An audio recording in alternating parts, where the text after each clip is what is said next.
Hi, my name is Jenny Lauren Dowden for Conduit News, and today we have attorney Joey McCutchen joining us from Fort Smith. He's here to discuss the proposed sales tax extension that the city of Fort Smith is proposing. Hi, Joey. Thanks for being here. Hey, good to be here. Thank you. Thank you. Last time that we had you on Conduit, you were talking about these tax hikes and what you would like to see the city do. I know that on December 21st, they were moving forward quickly with a vote, but they halted that vote, and now they're going to have several town halls. Catch us up with the latest happenings there in Fort Smith since you were here. Right. Since we talked last, a couple of things. You know, we had a Freedom of Information Act lawsuit against the city as it related to a vote that they took outside of the public view. The court ended up ruling against us. He decided more or less in favor of agenda formation, that they were just following agenda. We think it's a clear violation of FOIA, so we've appealed that lawsuit to the appellate courts. We thought it was important enough to do that. We'll also be pushing it legislatively. So since that time, as you said, the city did withdraw their this sales tax from the ballot on February 22nd, or I believe it was February 8th when they were trying to push this thing forward. It had been less than 2 months that the citizens would have had to vote. So we thought that was a very meaningful step, but there's still a ways to go. The city has had their first public input meeting. Unfortunately, you know, they gave the citizens 2 minutes apiece, which we don't think allows legitimate public input.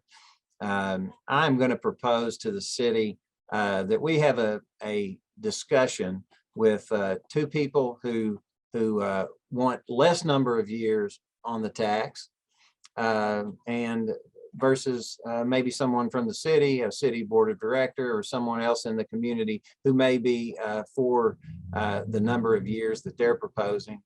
We think there are legitimate differences, and we think a discussion type format is very important. Well, speaking about those differences between the years, you're proposing only a 5-year extension. The city is proposing 10 years on that consent decree.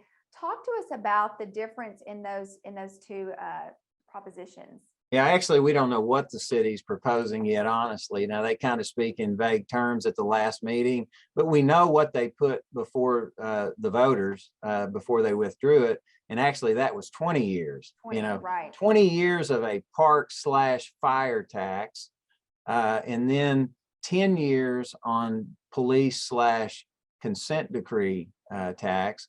But we think one of the things that is very concerning to us is how they're trying to link couple taxes. For example, consent decree and police. You know, who's gonna vote against police? But we think that each individual item, parks, fire, police, and consent decree, the voters should have the opportunity to vote separately on each one. We're not in this instance saying that we don't need the tax. Unfortunately, our sewer system has been neglected for the better part of 3 decades, and we've already paid $300 million on it through significant historic rate increases, and we recognize that if we don't fund this somehow, the feds are going to come in and take over. So our proposal is 5 years. And the reason that we say 5 years, when I say we've got various groups involved against this. We've got the Western Arkansas Transparency in Government Group, Citizens Against Unfair Taxes, the City Elders Group. We want 5 years because we think that forces the city to be transparent. You know, for the last 6 years since we've had this consent decree, they've been saying that, oh, we can't discuss this publicly because we've got a confidentiality agreement. That was totally false. That was inaccurate. They knew they were subject to FOIA, so we forced transparency, but we think 5 years will help with transparency. and accountability.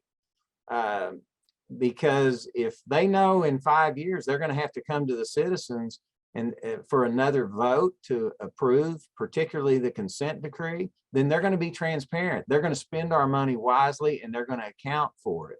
And there's also, Jenny, various contingencies. For example, there's a federal lawsuit that the city has just appealed, which could have various effects on the consent decree. There's money outstanding. There's FEMA money for a flood that Fort Smith had, which is, we anticipate they're going to get that money at some point. There's also this American Rescue funds that are available. So there's all kinds of contingencies, and to give a blank check for 10 years, we think is totally inappropriate. You know, they want to say, well, you know, how can you people be against the tax? Well, this is one. Look, I don't like taxes, but I understand, particularly as it revolves around the consent decree, we've got to have it. We think the length of this tax needs to be substantially shortened. We'll fight hard against anything that's over 5 years. Are the people of Fort Smith, do you feel like they're becoming more involved in what's happening now that this has been in the news a bit more and your organizations are more vocal about it? Or do you think that there still needs to be quite a level of awareness that needs to happen? I think there's certainly there's a very vocal group that is against this, but I think generally the citizenry of Fort Smith is still needs to be you know, educated on this and informed and come out, particularly with Fort Smith roots of being a conservative community. And one of my concerns is certainly I've been friends with George McGill for many years, but George and I do not see eye to eye on policy matters. George has been voted when he was in the legislature by both Conduit and the Family Council as being generally the most liberal legislator in the body. And then that's what he pushes for. Hey, I respect that. But we've got a very left-leaning city administrator who proposed 20 years on this parks fire tax the first time around. The board voted on it without asking one question. And they've seen that if they want this tax to go down in flames, then if they get greedy, this thing will go down in flames, just like the Marshall's Museum tax did, and just like the UAFS tax did. Which your organization, Citizens Against Unfair Taxes, we're very involved in those two fights. So a lot of people will talk about the national debt. They're very aware of it, but when it comes to financial issues and crises within their own city, that local debt, they're not as vocal about that. Why do you think there's such a divide there at times? Well, because I think in terms of some local leaders, I think there's a conflict of interest. They're involved in the special interests. This tax will increase their bottom line, and it's disturbing that, as you said, we'll speak out against the national debt and blame it on the liberal Democrats. But this is a $900 million debt that Fort Smith has, literally for three decades, malfeasance, and we need to get this taken care of because it's a health concern, Jenny. I mean, we've got folks on the north. We've got a flooding problem in Fort Smith with the folks on the north side of town, and every time that it floods, we have raw sewage, not only flood waters, but raw sewage that is being dumped on the residents on the north side of Fort Smith, Arkansas. And so it's a health concern. Mm-hmm. And to keep pushing this back, I mean, they're pushing for more years because of COVID to pay for this thing. They're pushing for more years because of our historic flood we had in 2019. I mean, literally, our health depends on this. And so we need to solve this problem sooner rather than later. You know, again, as I said, they're pushing other taxes, $3 million a year for police, parks, and fire. We have the best, you know, the best part, the best, particularly fire and police departments that I think you can imagine. And we certainly need to fund them to a degree, but they have yet to tell us exactly what $3 million for parks, $3 million for police, and $3 million for fire. What's it going to? They're planning on building some kind of training facility. Well, give us the details of it. Right. And does that take priority over a consent decree, which basically the feds will take over our utility department? So we are trying to make take a reasonable approach here. We're not coming in and saying no tax for anybody. We just want transparency, accountability, and those qualities. And we think that a 5-year period, if the city administrator doesn't spend the money wisely, then in 5 years, the people will say, we're not going to extend that tax. Because Jenny, how many, the parks and the fire tax was passed in 2012. They asked us for 10 years. For 10 years, we've had that tax. Now we're just asking that it sunset. I mean, nobody ever promised this was going to be a permanent tax, but that's what we get into. Right. So one city hall has already taken place. There's 4 more. What would you want to tell the people there in Fort Smith about these upcoming city town halls? That they need to, you know, research this, ask questions. Certainly, any of our group is available, the Citizens Against Unfair Taxation. Our Western Arkansas Transparency and Government group is going to be putting on a forum.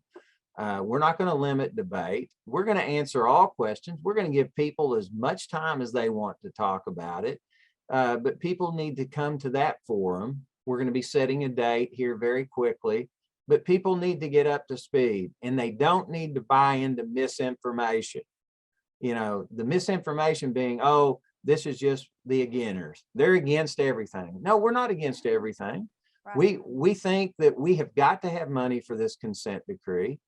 You know, we've got to have, you know, we've got to have money for our police and our fire, but you're going to have to be more transparent. I mean, right. This money is not going to pay this money. This taxes, it doesn't go to pay salaries of our police or our fire. This is all gravy. And certainly some of it may be necessary, but you need to tell us what this money is going to be spent for. And we don't want to, we've got one of the highest sales tax rates in the country. I mean, statewide in Arkansas, I believe, number 3 in the country right now in terms of sales tax rate. Fort Smith is right there at 9.5%. It was 9.75% until the UAFS tax, until we defeated it, and that went off the books. But we've just had historic level utility rate increases in our sewer. I mean, they were telling the federal government that they didn't know a community that's had this historic rate of sewer rate increases for a city of our size. And not only that, Jenny, it doesn't even take in, they haven't even mentioned, and I brought this up at the last meeting, water rate increases. I've asked them to freeze any water rate. If they're gonna take 5 years of our money, then they should freeze utility rate, sewer rate increases, and they should also freeze water rate increases, because these affect the poorest among us. Right. I understand that. Go ahead. Well, sorry. No, we talked about that last time as well. Yeah, it affects the folks who, you know, the other night they were just seemingly speaking in glowing terms about, you know, this sales tax, but you know, how outsiders are going to be helping us pay. That's true.